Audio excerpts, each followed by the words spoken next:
నమస్తే, welcome to special focus. చరిత్రను మార్చేసిన విజయం, భవిష్యత్తు మొత్తం మాట్లాడుకునే విజయం.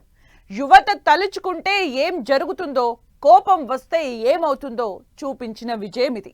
దేశ రాజకీయ ముఖ చిత్రాన్నే మార్చేసిన గెలుపు. అలాంటి విక్టరీ కొట్టిన బాలెన్ షా నేపాల్ ప్రధానిగా బాధ్యతలు తీసుకున్నారు. వేద మంత్రోచ్చరణలు, శంఖానాదాల మధ్య బాలెన్ అనే నేను అని ప్రమాణం చేశారు. నేపాల్ భవిష్యత్ మారబోతోందా? ప్రధానిగా బాలెన్ షా ముందున్న సవాళ్లేంటి? మొదటి 100 రోజులే కీలకం కాబోతున్నాయా?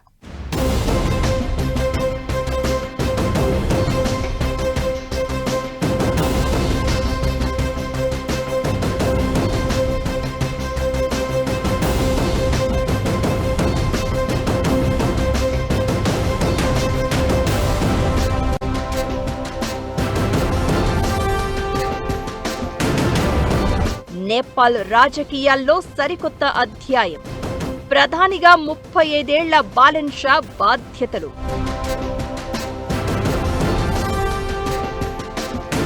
నేపాల్ భవిష్యత్ పూర్తిగా మారనుందా?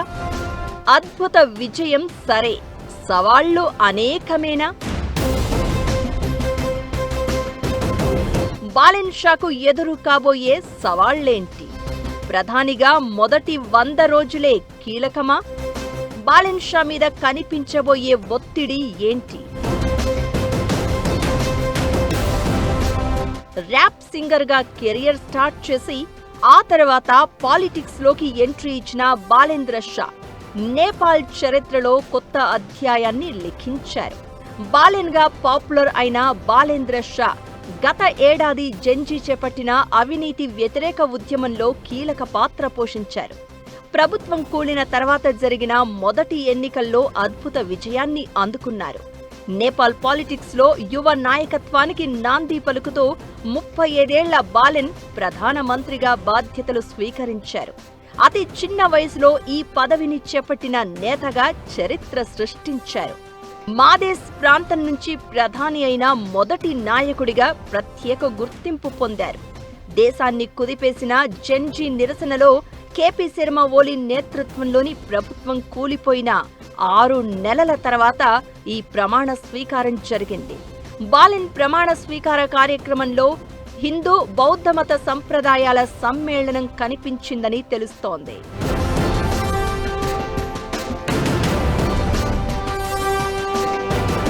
మార్చి 5న జరిగిన పార్లమెంటు ఎన్నికల్లో బాలేంద్ర నాయకత్వంలోని రాష్ట్రీయ స్వతంత్ర పార్టీ ఘన విజయం సాధించింది.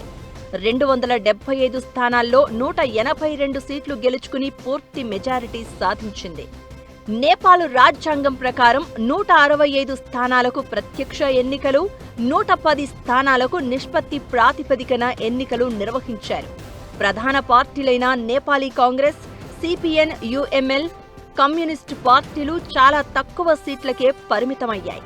బాలెన్ షా పొలిటికల్ జర్నీ చాలా స్పెషల్. ర్యాపర్గా ఆయన ఫేమస్. సమాజంలోని సమస్యలు, అవినీతి వ్యతిరేక భావాలు ఆయన పాటల్లో వినిపించేవి. ఇదే బాలెన్ను యువతకు దగ్గర చేసింది. 2022లో రాజకీయాల్లోకి అడుగుపెట్టిన ఆయన కాట్మండ్ మేయర్ ఎన్నికల్లో స్వతంత్ర అభ్యర్థిగా పోటీ చేసి విజయం సాధించారు. దేశాన్ని ఊపేసిన జెన్జీ ఉద్యమం కూడా బాలేంద్ర ఎదుగుదలకు కీలకంగా మారింది. 2025 డిసెంబర్ 28న బాలేంద్ర షా ఆర్ఎస్పీలో చేరారు. ఎన్నికల ప్రచార సమయంలోనే ఆయనను ప్రధాని అభ్యర్థిగా ప్రకటించారు. యువత మద్దతుతో ఆయన పార్టీ ఘన విజయం సాధించింది.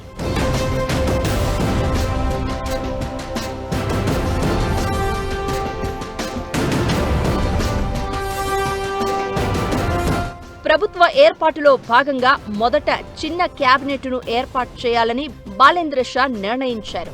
ప్రారంభంలో 15 నుంచి 18 మంది మంత్రులతో మంత్రివర్గం ఏర్పడే ఛాన్స్ ఉంది. క్యాబినెట్ ఎంపికలో ఆయనకు పూర్తి స్వేచ్ఛ లభించింది. యువత ఆశయాలను ప్రతిబింబించేలా, పారదర్శకతకు ప్రాధాన్యం ఇచ్చేలా ఆయన ప్రభుత్వం పనిచేస్తుందనే ఆశలు కనిపిస్తున్నాయి. రాచరికం తర్వాత నేపాల్లో మొదటి 18 ఏళ్లలో యావరేజ్గా ప్రతి ఏడాది ప్రధాని మారిపోయారు. దీంతో పాలన అస్తవ్యస్తమైంది. అవినీతి రాజ్యమేలింది. నేపాల్ సమస్యల వలయంలో చిక్కుకుంది. దీంతో అక్కడి యువతలో ఆగ్రహం పెల్లుబుకింది. బోలి ప్రభుత్వంపై జెన్జీ ఉప్పెనలా విరుచుకుపడింది. దీంతో రాజకీయ ముఖ చిత్రమే మారిపోయింది. బోలి సర్కారు కూలిపోవడం, మళ్లీ ఎన్నికలు జరగడం, బాలెన్ షా ప్రధాని కావడం జరిగింది. ఇప్పుడు నేపాల్ యువత బాలెన్ మీద భారీ ఆశలు పెట్టుకుంది. దీంతో ప్రధానిగా ఆయన ప్రయాణం ఎలా ఉండబోతోందనేది ఆసక్తి రేపుతోంది.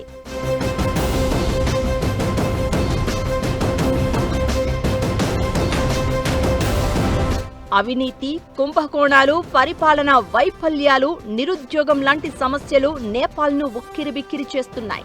దీంతో ఆర్థిక వ్యవస్థ అంతంత మాత్రమే అన్నట్లు తయారైంది.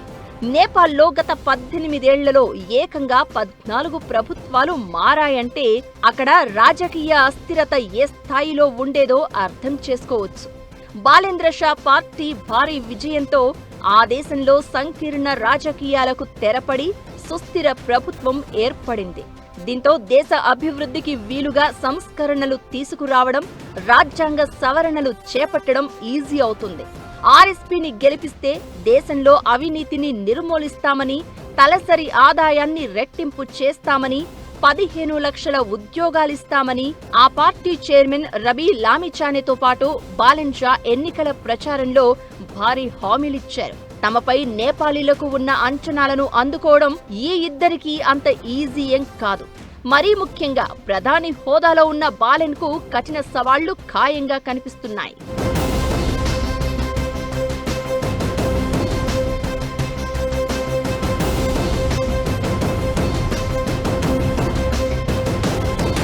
నేపాల్లో నిరుద్యోగ రేటు భారీగా ఉంది. ఇక పర్యాటక రంగంతో పాటు ఇతర దేశాలు అందించే గ్రాంట్లపైనే ఆ దేశ ఆర్థిక వ్యవస్థ ఎక్కువగా ఆధారపడి ఉంది. ఈ పరిస్థితిలో బాలెన్ మార్పు తీసుకురావాల్సిన అవసరం ఉంది. జనాలు ప్రభుత్వ ఆదాయాల మార్గాలను కూడా పెంచాలి. సర్కారీ యంత్రాంగాన్ని గాడిన పెట్టాలి. మేయర్గా చేయడం మినహా పరిపాలన విషయంలో బాలెన్కు పెద్దగా అనుభవం లేదు. ఇకటు యువత పెట్టుకున్న ఆశలు ఆయన మీద ఒత్తిడి పెంచే అవకాశం ఉంది. నేపాల్లో అవినీతి అనేది పెద్ద సమస్య. బడా నేతల ఆస్తులపై దర్యాప్తు చేయించాలి. ఇది అంత ఈజీ కాదు.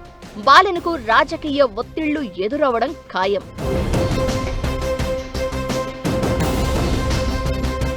ఇక సొంత పార్టీ నేత రబీ లామిచానే మీద మోసం, మనీ లాండరింగ్, డబుల్ పాస్పోర్ట్ లాంటి ఆరోపణలు ఉన్నాయి.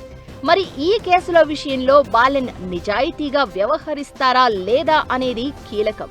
ప్రధానిగా బాలెన్కు మొదటి 100 రోజులు మరింత కీలకమయ్యే ఛాన్స్ ఉంది. అవినీతి కేసులు రీఓపెన్ చేయడం, జనాలకు పాలనలో మార్పు చూపించడం కీలకం. యువత మద్దతుతో భారీ విజయాన్ని అందుకున్న బాలెన్ తన పాలనతో మార్పు చూపించకపోతే అదే యువత ఆగ్రహానికి గురయ్యే అవకాశం ఉంటుంది. పాలన విషయంలో పెద్దగా అనుభవం లేని బాలెన్ ఇవన్నీ ఎంతవరకు చేసి చూపిస్తారనేది హాట్ టాపిక్ గా మారింది. నేపాల్లో ఇప్పుడు సరికొత్త శకం మొదలైంది. బాలెన్ షా ప్రధాని అయితే బతుకులు మారతాయని ఆశపడుతున్న అక్కడి జనాలు భవిష్యత్తు కోసం ఆశగా ఎదురు చూస్తున్నారు. మరి బాలెన్ షా ప్రధాని అయితే మనకేంటి? అక్కడి రాజకీయాలు, నిర్ణయాలు భారత్కు ఎలా కీలకం కాబోతున్నాయి? భారత్ వ్యతిరేకి అని ముద్రపడిన బాలెన్ రాకతో 2 దేశాల సంబంధాలు ఎలా ఉండబోతున్నాయి? విదేశాంగ విధానంలో ఆయనకు ఎదురు కాబోయే సవాళ్లేంటి?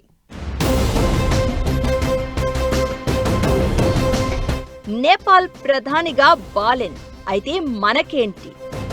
ఆ దేశంలో పరిణామాలు భారత్కు ఎలా కీలకం?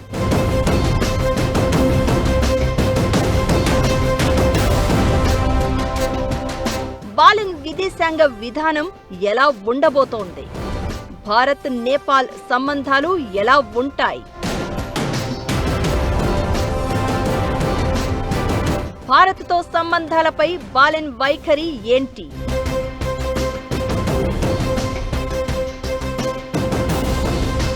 బాలెన్ ఎదుగుదల నేపాల్ రాజకీయాల్లో కొత్త అధ్యాయాన్ని ప్రారంభించింది. సంప్రదాయ రాజకీయాలకు భిన్నంగా యువత ఆధారంగా ఎదిగిన నాయకుడిగా ఆయన నిలిచారు. సంగీతం నుంచి రాజకీయాల వరకు ఆయన ప్రయాణం యువతకు ప్రేరణగా మారింది. ఇప్పుడు ప్రధానిగా ఆయన ముందున్న సవాళ్లు పెద్దవే అయినా జనాల విశ్వాసంతో వాటిని ఎదుర్కొనే సామర్థ్యం ఉందనే అభిప్రాయాలు వినిపిస్తున్నాయి. అయితే ఆయన విదేశాంగ విధానం ఎలా ఉండబోతోంది, భారత్తో సంబంధాల విషయంలో ఆయన వైఖరి ఏంటి అనేది హాట్ టాపిక్ గా మారింది. భౌగోళికంగా, సంస్కృతి, ఆర్థిక పరంగా నేపాల్తో భారత్కు మంచి సంబంధాలు ఉండడం చాలా కీలకం. నిజానికి రెండు దేశాల సరిహద్దుల్లో కొన్నేళ్లుగా పరిస్థితులు ఉద్రిక్తంగానే ఉన్నాయి. కాలాపాని, లిపులేఖ్, లింపియాదురా ప్రాంతాల సరిహద్దు వివాదం భారత్, నేపాల్ మధ్య కీలకంగా మారింది. ఇలాంటి పరిణామాల మధ్య ప్రధానిగా బాలెన్ నిర్ణయాలు ఎలా ఉండబోతున్నాయి అనేది ప్రశ్నగా మారింది.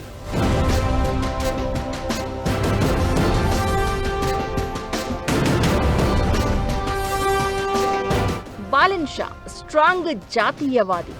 గతంలో ఆయన చేసిన కొన్ని వ్యాఖ్యలు, సరిహద్దు వివాదాలు, సాంస్కృతిక అంశాలపై ప్రదర్శించిన దూకుడు భారత్లో కొంత ఆందోళన రేపింది.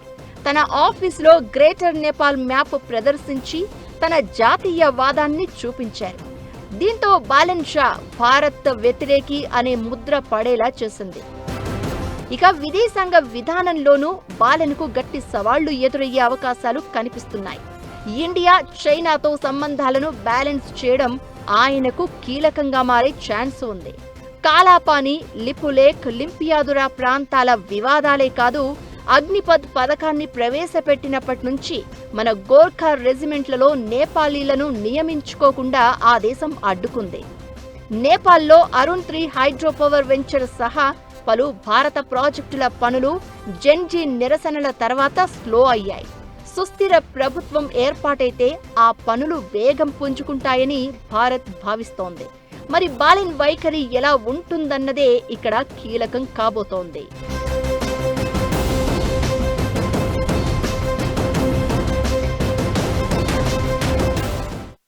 చైనా డామినేషన్ నుంచి బయటికి ఎలా రావాలి? ఎప్పుడైతే రాజా 2008లో తీసేశారో ఈ ప్రజాస్వామ్యం అని ప్రభుత్వాలు 15 ప్రభుత్వాలు వచ్చినాయి, అన్నీ చైనా వెనకలే తిరిగినాయి, చైనా కిందే పనిచేశారు. కాబట్టి చైనా నుంచి బయటికి రావడం అనేది చాలా కష్టం. అది మొదటి challenge.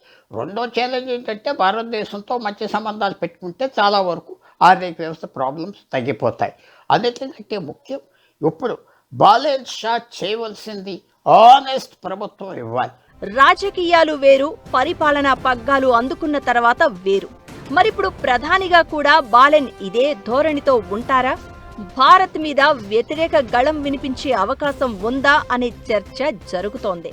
బాలెన్ Shah greater Nepal map చూపించినా, బాలీవుడ్ మీద కామెంట్స్ చేసినా అది దేశీయ ఓటర్లను ఆకట్టుకోవడానికి చేసిన ప్రయత్నమే తప్ప భారత్తో శాశ్వత విరోధం కాకపోవచ్చు అనేది మరికొందరి వాదన. గతంలో ఓలీ ప్రభుత్వం చైనా చేతిలో కీలుబొమ్మలా కనిపించింది. డ్రాగన్ కంట్రీకి అనుకూల విధానాలు అనుసరించింది. అయితే మేనిఫెస్టోలో బాలెన్ షా చెప్పిన వివరాలు భారత్, నేపాల్ బంధాన్ని మళ్లీ ట్రాక్లోకి తీసుకువచ్చే అవకాశాలు ఉన్నాయనే చర్చ జరుగుతోంది. చైనా పెట్టుబడుల విషయంలో బాలెన్ ప్రభుత్వం ఆచితూచి వ్యవహరించే అవకాశం ఉంది. ఇది భారత్కు వ్యూహాత్మకంగా కలిసి వచ్చే అంశం. భారత్, చైనా మధ్య సమాన దూరం పాటిస్తూనే నేపాల్ ప్రయోజనాలే లక్ష్యంగా అడుగులు వెయ్యాలన్నది షా ఆలోచన. నేపాల్ ఆర్థిక వ్యవస్థకు భారత్తో సంబంధాలు చాలా కీలకం. ఓపెన్ బార్డర్ ద్వారా జరుగుతున్న వాణిజ్యం, పర్యాటకం, లక్షలాది మంది నేపాలీలు భారత్లో ఉపాధి పొందడం లాంటివి విడదీయలేని బంధాలు. ఓవరాల్ గా బాలెన్ షా జాతీయవాదం భారత్కు కొంత ఇబ్బంది కలిగించినా, చైనాకు పూర్తిగా లొంగిపోని ఆయన స్వతంత్ర వైఖరి మన దేశానికి అనుకూలంగా మారే అవకాశం ఉంటుంది. నేపాల్లో స్థిరమైన యువత ఆకాంక్షలకు తగ్గట్లుగా నడిచే ప్రభుత్వం ఉంటే అది సరిహద్దు భద్రతకు, ప్రాంతీయ అభివృద్ధికి మేలు చేస్తుంది. మరి బాలెన్ షా నిర్ణయాలు ఎలా ఉంటాయి? ఏం చేయబోతున్నారు? విదేశాంగ విధానంలో ఎలాంటి మార్పు తీసుకువస్తారు? తన మార్క్ ఎలా చూపిస్తారని భారత్ ఆసక్తిగా చూస్తోంది. ఇదంతా ఎలా ఉన్నా నేపాల్ రాజకీయ చరిత్రలో సరికొత్త అధ్యాయం మొదలైంది. మరి జనం ఆశలను మొయ్యడంలో బాలెన్ సక్సెస్ అవుతారా? తరం మారడమే కాదు, ఆ దేశ తలరాత కూడా మారుతుందా అంటే చూడాలి మరి.